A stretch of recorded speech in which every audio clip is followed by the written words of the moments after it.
একেবারে অসভ্য দেশে চলে এসেছি। লোকজন যে ঘুমোচ্ছে এইভাবে ষাঁড়ের মতো চেঁচাতে নেই, সেই শিক্ষাটাও পাইনি। শুনো, সুজি মামা উঠে গেছে।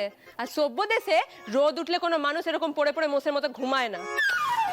এই শুনো, ভোর হতে উঠতে গেলে না রাতে নিশ্চিন্তভাবে ঘুমোতে হয়। রাতে কি হয়েছিল সেটা ভুলে গেলে? না গো, ভুলি নাই।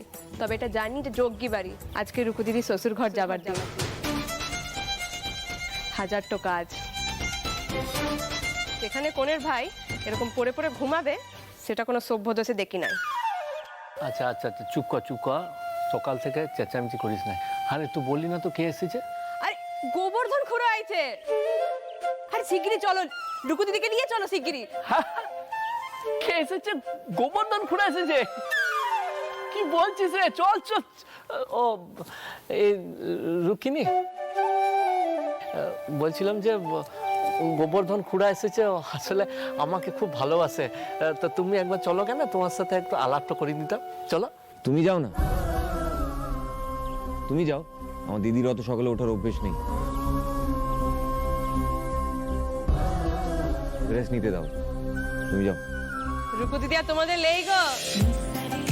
রুকু দিদি উঠো, দেখিনি। চলো দেখা করবি, চলো উঠো উঠো। এই ভাই অদ্ভুত মাইরি, কারা ভাই এরা?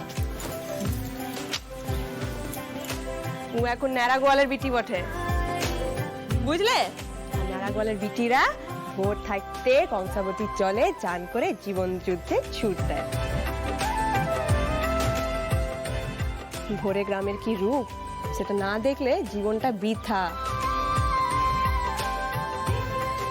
দিদি, তুমি ওর কথা কান দিও না তো।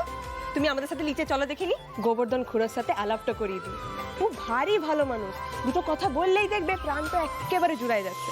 তুমি দেরি করো না তো, চলো চলো শিগগিরই চলো। চলো না, চলো চলো চলো। শুরু হয়ে গেল আমার দিদির নরকের জীবন। কিভাবে সার্ভাইভ করবে কে জানে। চুপ কর না।